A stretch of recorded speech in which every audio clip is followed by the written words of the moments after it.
नमस्कार साथियों, आपका स्वागत है। साथियों, आज हम थोड़ा सा अध्ययन करेंगे राजस्थान के प्रसिद्ध लोक देवता। लोक देवता क्या है, क्या होते हैं लोक देवता। तो साथियों, राजस्थान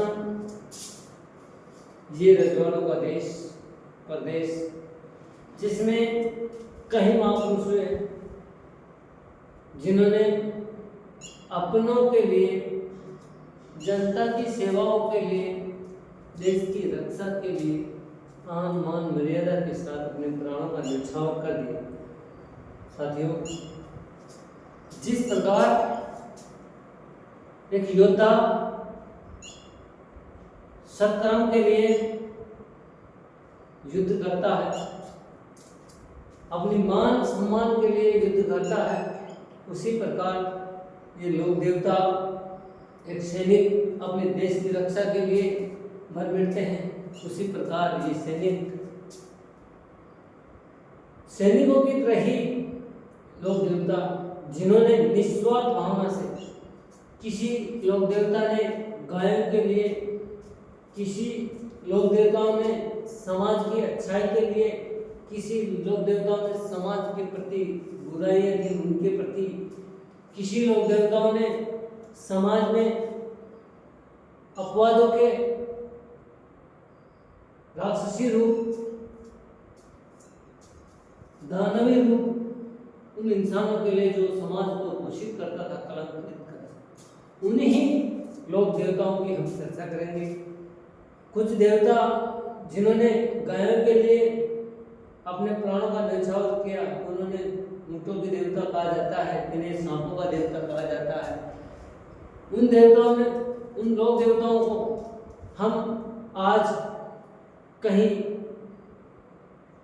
भाषाओं में उनके गीत गाए जाते हैं, उनके थान स्थापित किए जाते हैं, चबूतरा तैयार किया जाता है, बनाया जाता है, उनको पूजा जाता है। तो उन्हीं लोक देवताओं में साथियों कहा जाता है कि मक्का से 14वीं शताब्दी में पंचपीर आए थे, और उन पीरों में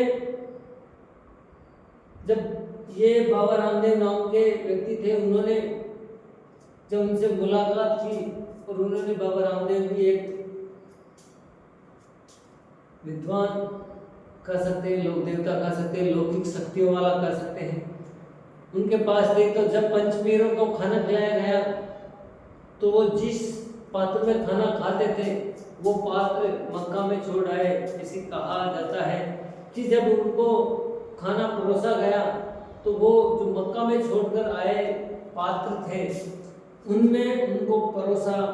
तब वो पंचपीर थे जो मक्का से आए थे, देखकर हक्का बक्का रह गए कि ये क्या हो। इन बर्तनों को तो, इन पात्रों को तो हम मक्का में छोड़ के आ गए, और ये यहाँ कहाँ से आ गए। तो उन्होंने एक परिचय दिया, अपना परिचय दिया, और तभी से लोक देवता कहलाए। उनको उन्होंने कहा पंचपीरों का पीर है बाबा रामदेव। तो साथियों, अब बाबा रामदेव की हम चर्चा करते हैं। बाबा रामदेव का सबसे पहले जन्म के बारे में, उसके क्या क्या इतिहास रहा, उनकी चर्चा करेंगे। लेकिन सबसे पहले वो तंवर राजपूतीय वंशीय थे। उनका जन्म उडुकास में, जैसलमेर में हुआ, बाड़मेर में हुआ। साथियों, उडुकास में जो बाड़मेर की शिव तहसील है उसमें जन्म हुआ। उनके पिता का नाम धीरमदेव और अजमल। साथियों, उसके पिता का नाम अजमल और माता का नाम मीनादेवी था। जब बाबा रामदेव का जन्म हुआ तो उन्हें कृष्ण का अवतार कहा गया, और जो उनके भाई थे धीरमदेव, उनको बलराम का अवतार माना गया। बाबा रामदेव के साथियों 2 बहनें थी, एक मोहबोली और 2 जिनका नाम, एक सुगना था, एक लाचा था। मोहबोली बहन डालीबाई था, जिसका रुनेचा में आज मंदिर है। वीरदेव जो उनके भाई थे, उनका बलराम का अवतार माना जाता है। साथियों, बाबा रामदेव के गुरु का नाम बालिकनाथ और पत्नी जो नेतृत्व थी, अपंग थी, पाकिस्तान की रहने वाली थी। उनका वाहन की बात करते हैं तो वाहन नीला घोड़ा या लीला घोड़ा कहा जाता है। पंथ उन्होंने एक कांवड़िया पंथ चलाया। साथियों, देवरा उनके मंदिर को देवरा कहा जाता है। राजस्थान में जो उनका मंदिर है, और उस मंदिर में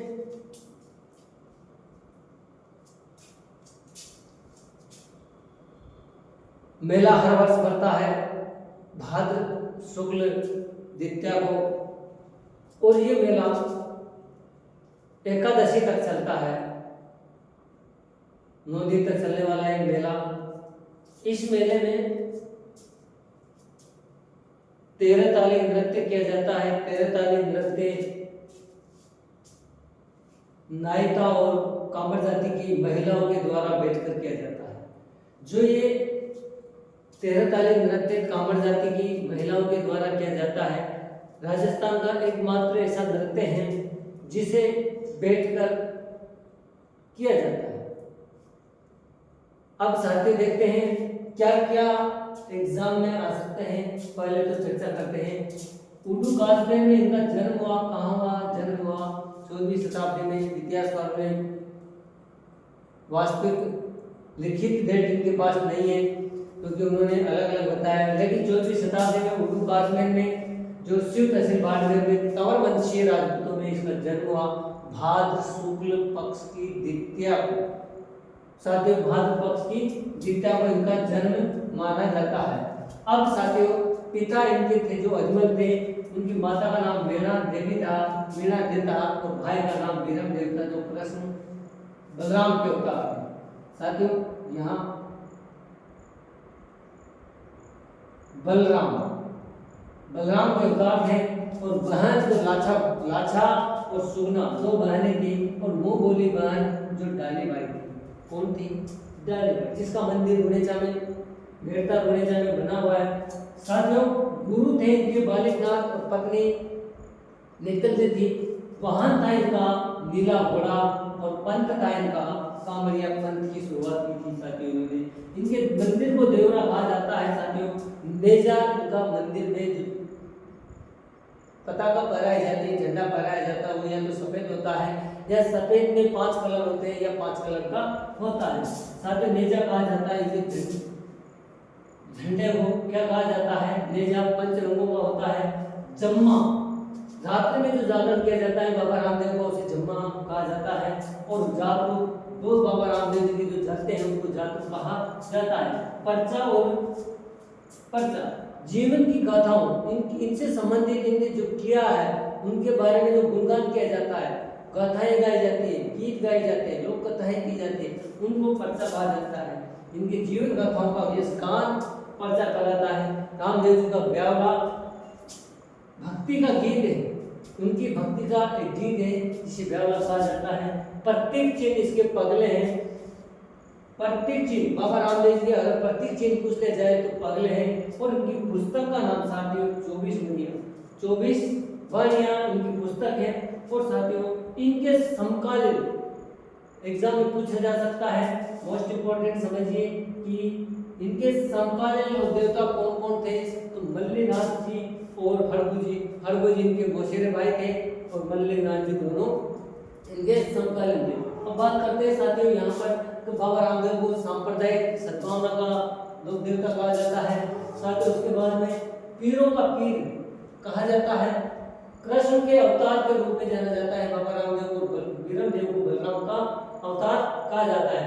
रुणेचा का धनी तामसा पीर के नाम से भी जाना जाता है। मेला उनका भाद्र शुक्ल द्वितीया को लगता है साथियों, और एकादशी तक मेला चलता है। लगभग 9 दिनों तक इसका मेला चलता है। और परावर्तन इन्होंने हिंदू शुद्धिकरण के लिए एक आंदोलन चलाया था, परावर्तन आंदोलन। साथ ही इसके बाद में प्रमुख शिष्य इसके शिष्य थे हर्षि भाटी, गाय का रत्ना, लक्की बंजारा और आई जी माता। अगर आपसे पूछ ले जाए कि इनमें से कौन सा सुमेलित कीजिए और इनमें बाबा रामदेव का शिष्य नहीं है या शिष्य है तो हर्षी भाटी आपको याद होना चाहिए, गाय का रत्ना याद होना चाहिए, लक्की बंजारा याद होना चाहिए, आई जी माता होना चाहिए। मंदिर रामदेवरा में स्थित है, साथ ही उसका जैसलमेर में। इनका जन्म भारत हुआ वैसे 1931 में महाराजा गंगा सिंह 1931 में महाराजा गंगा सिंह ने इस मंदिर का निर्माण करवाया था। इस मंदिर में 13 कालीन नृत्य जो किया जाता है नायका व कामड़ जाति के द्वारा। नृत्य कौन सा किया जाता है? 13 कालीन नृत्य तो कामड़ जाति की महिलाओं के द्वारा किया जाता है। साथियों प्रारंभ में ये पादरला गांव पाली से शुरू होता है। सबसे पहले अगर 13 कालीन नृत्य की शुरुआत की बात करें तो पादरला गांव पाली में वहां से महिलाओं ने शुरुआत की थी। किसकी? 13 कालीन नृत्य के एग्जाम में कई बार पूछा गया है कि 13 कालीन नृत्य किससे संबंधित है, तो ये संबंधित है बाबा रामदेव जी से। अब साथियों राजस्थान का एकमात्र ऐसा नृत्य है जिसे महिलाओं के द्वारा बैठकर किया जाता है। राजस्थान का एकमात्र ऐसा नृत्य जो महिलाओं के द्वारा बैठकर किया जाता है वो है 13 कालीन नृत्य। फर्क क्या है साथियों? फर्क नायक व कामड़ जाति के भोपों के द्वारा, यहाँ कामड़ जाति के और यहाँ नायक की शामिल है, नायक या कामड़ जाति के लोगों के द्वारा फल के द्वारा रावण हत्ता जो वाद्य यंत्र होता है उसके माध्यम से गाया जाता है, बाजी जाती है या बोला जाता है, वाचन किया जाता है। सर्वाधिक इस फल का वाचन साथ सर्वाधिक इस फल का वाचन कहाँ किया जाता है? वह बीकानेर सॉरी जैसलमेर और बीकानेर में कहाँ किया जाता है? जैसलमेर व बीकानेर। सर्वाधिक वाचन बाबा रामदेव जी की फल का सर्वाधिक वाचन कहाँ किया जाता है? अगर एग्जाम में पूछ लिया जाए तो बीकानेर और बाड़मेर जैसलमेर में सॉरी जैसलमेर और बीकानेर में किया जाता है। राजस्थान का सर्वाधिक या सबसे लंबा लोक देवताओं का गीत अगर चर्चा करें तो बाबा रामदेव जी के। राजस्थान में मिनी रामदेवरा किसे कहा जाता है? तो मिनी रामदेवरा खूंडिया वास जो डीडवाना कुचामन में है, खूंडिया वास में स्थित है। और दूसरा मिनी रामदेवरा कहाँ स्थित है? गुजरात में स्थित है। अब साथियों पंचपीर जो राजस्थान में आए थे कहाँ से? मक्का से। वो पंचपीरों की एक ट्रिक के माध्यम से याद करना है कि रामा गोपाल अब रामा गोपाल तो आपको याद रह जाएगा, लेकिन ल की जगह ह बोलना होगा। रामा गोपाल है। तो यहाँ पर पंचपीर जो मारवाड़ अंचल के राजस्थान में वो जो पंचपीर थे जो मक्का से आए हुए थे, उसी तरह मारवाड़ के अंचल में पंचपीर जिन्हें माना जाता है वो ये थे रामा गोपा है। रामदेव जी, रा से रामदेव जी, माँ से मांगल्या जी, गो से गोगा जी, ह से हरगु जी और पा से पापू जी। तो आपको इस तरीके से याद रखना है कि रामा गोपा है।